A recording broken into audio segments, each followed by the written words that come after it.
Salam alaikum wa rahmatullah. Alhamdulillah wa salatu wa salam ala rasoulillah. J'ai profité de cette belle journée d'hiver. Il fait à peu près -5, -6 ici en forêt. Mais subhanallah, on est bien. Après avoir marché, on sent plus vraiment le froid. J'ai en profité pour vous parler d'un événement clé dans l'histoire musulmane. La chute, subhanallah, d'une grande capitale, d'une grande ville, une grande métropole.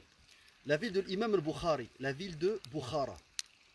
Là, on se situe en 616 de l'Hégire.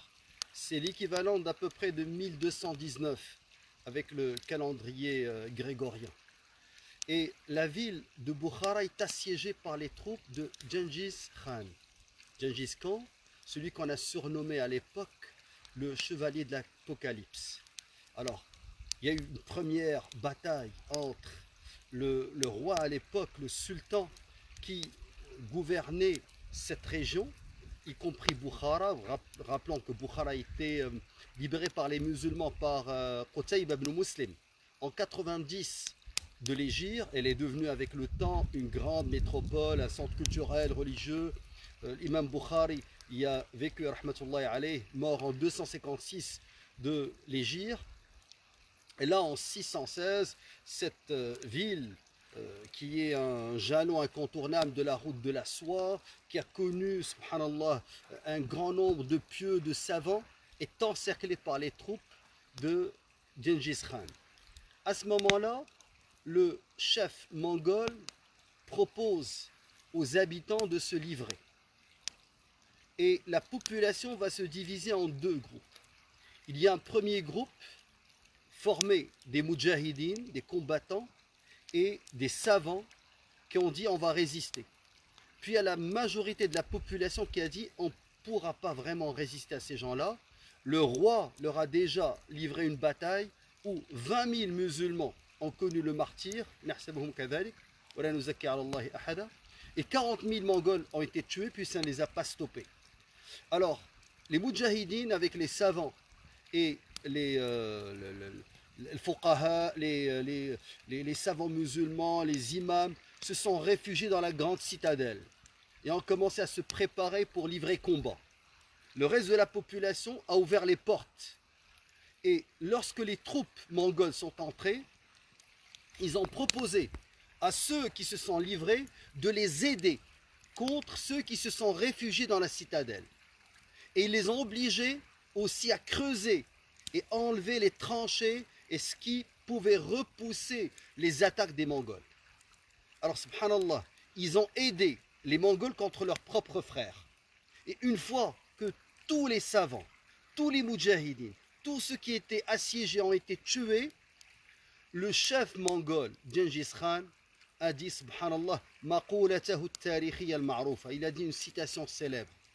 La amana lakum. Il leur a dit, comment pouvons-nous vous faire confiance alors que vous avez trahi vos propres frères? Et Sabah al-Madina, il a laissé libre cours à ses soldats. Ibn al-Athir et Ibn Kathir dans le Bidaya ou Nihaya ont rapporté, subhanallah, les massacres qui ont eu lieu. Il a dit, Fu'alatil fahisha bin nisa amam al-maharim. Ils ont pris les femmes, les ont violées devant leurs maris, les filles devant leur père. C'était une journée catastrophique pour la Ummah. Et les soldats des Mongols ont pris ceux qui les ont aidés, ont violé leurs femmes, ont pris leurs enfants, ont tué leurs maris. Et c'était une journée, subhanallah, une vraie tragédie pour la Ummah.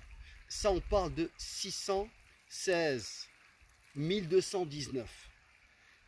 40 ans après, subhanallah, c'était au tour de Bagdad de tomber.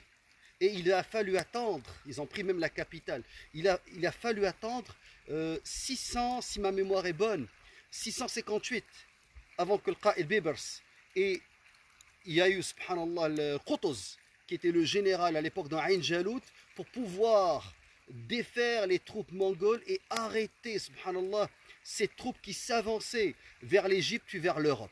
Alors, imaginez, subhanallah, la chute de cette grande métropole Bukhara qui se trouve actuellement dans ce qu'on appelle l'Ouzbékistan.